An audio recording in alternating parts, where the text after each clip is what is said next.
our building. This is us. You work for us. Whether you're voted or not, you can be recalled. You can be taken Okay, down. we're gonna take a pause if you cannot stop screaming at me. That was the scene at a recent meeting of the Franklin Northeast Supervisory Union School Board in Enosburg Falls, where parents upset with a masking requirement for the new school year confronted school board members.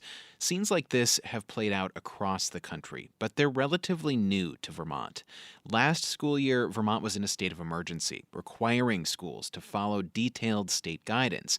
But this year, the guidance is just 2 pages long, and decisions around whether to require masks are left up to local districts.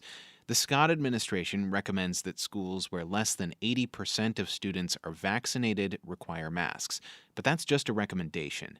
Democratic House Speaker Jill Krowinski made clear this week she wants the state to mandate masks in schools. And I think if there was a universal policy, it would really help to reduce some of the confusion and anxiety that Vermonters, especially parents and teachers, are feeling right now. But to do that, Republican Governor Phil Scott would have to put a state of emergency back in place. And he says that's not going to happen. Until such time as there is an emergency, there's no reason to impose one. You don't want to abuse this.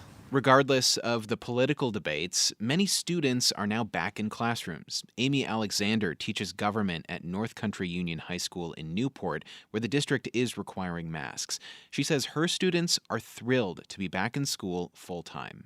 I feel like most of our students are going to wear their mask because they want to be here. They didn't like last year. They didn't like a hybrid situation, and they're willing to do whatever they need to stay. Deciding what exactly the rest of the year looks like for students, whether it's behind masks or not, is up to district officials. For more on their perspective, I spoke to David Younts. He's the president of the Vermont Superintendents Association and the superintendent at Mill River Unified Union School District in North Clarendon. School boards are in a challenging position. They have to make decisions that exercise the duty of care responsibility that we have as superintendents, as school board members, to take care of our students. That was made much easier for school districts last year when there was extensive and clear guidance under the state of emergency that was handed to us in terms of how schools should operate and what that decision making should look like. But in the current window we're in, where we're absent a state of emergency, but there are still big decisions that need to be made. Those local decisions are tough, and the people making those decisions are not medical experts. They're not public health experts, and I'm seeing superintendents and local boards having to rely not only on the medical guidance that we're given from statewide sources, but also need to be open to the feedback that they hear from their communities to make those decisions. And in a nutshell, that can be a really volatile process. Well, I mean, is that a frustration that you don't have the backing of that state of emergency and the requirements that came with that last year? Yeah, I don't know that I'd call it a frustration, but I would call it a significant challenge. If you asked me last year how an average superintendent was feeling going into the school year, of course, no one was feeling good about COVID, but in terms of what they were doing, how superintendents were approaching opening schools, and feeling confident that everything possible that could be done to limit COVID impacts, I think people felt pretty good about that. We're in a different era now. We're in a different phase. And with that, there's more unknown at the moment. There's more volatility. And I would say the seas are kind of unsteady with all the different local decisions and discussions that are being made. So while it's not frustrating, it's incredibly challenging to navigate those unsteady seas and to exhibit good leadership in the process of that. Do you feel like you're getting clarity from the state in terms of what you should be doing as local school leaders? I think the state has been clear in their recommendations, right? We've heard the governor state that he strongly recommends masking, recommends that the vaccine rates continue to climb, and identifies that those are the important strategies to help get us through this current phase.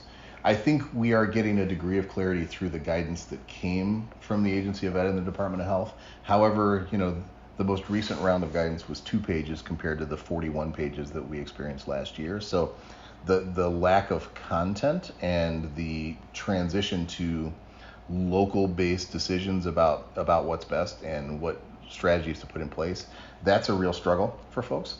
But I also understand in my role, both from a local and a statewide perspective, I do understand the levers that the governor has available to himself to pull and the levers that he doesn't. Well, one of the levers that is at the governor's disposal would be to reinstate a state of emergency, which could allow the state to require masks for students and staff in Vermont schools. Some people have called for that. Would you support that move, reinstating a state of emergency so that masking would be required throughout the state? I don't think that I, as a single individual and as a local superintendent, I don't think that I would encourage returning to a state of emergency. My opinion is that we are in a different phase of the virus than we were when things started.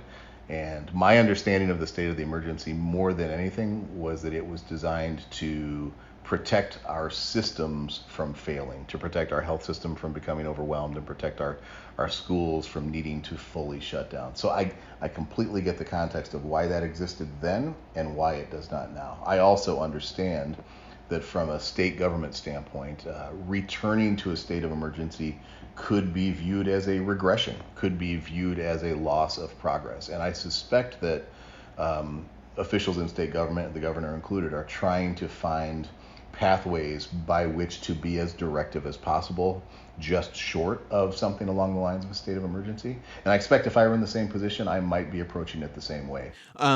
Short of a state of emergency and masking requirements, do you feel like there's more the state could be offering you and other school district leaders at this point? Yeah, I think school district leaders statewide are interested in more clarity around some of the specifics of what school operations ideally should look like under the current circumstances. As an example, we do know that we need to treat meal times, lunch times differently, because those are by nature unmasked situations inside schools. We've been given some direction on that, but I do think that local leaders would be much more interested in how that plays out. And then ultimately, I think just stronger language communicating to the public in general, that even though local boards are currently tasked with making decisions and local superintendents are tasked with making decisions, that state government really strongly stands behind specific recommendations and strongly encourages boards and superintendents to support those recommendations because they find it to be in the best interest of public health in Vermont on the whole. David Younts is the superintendent of the Mill River Unified Union School District in Rutland County and the president of the Vermont Superintendents Association. Thanks for your time today. Thank you very much, Henry. I appreciate it.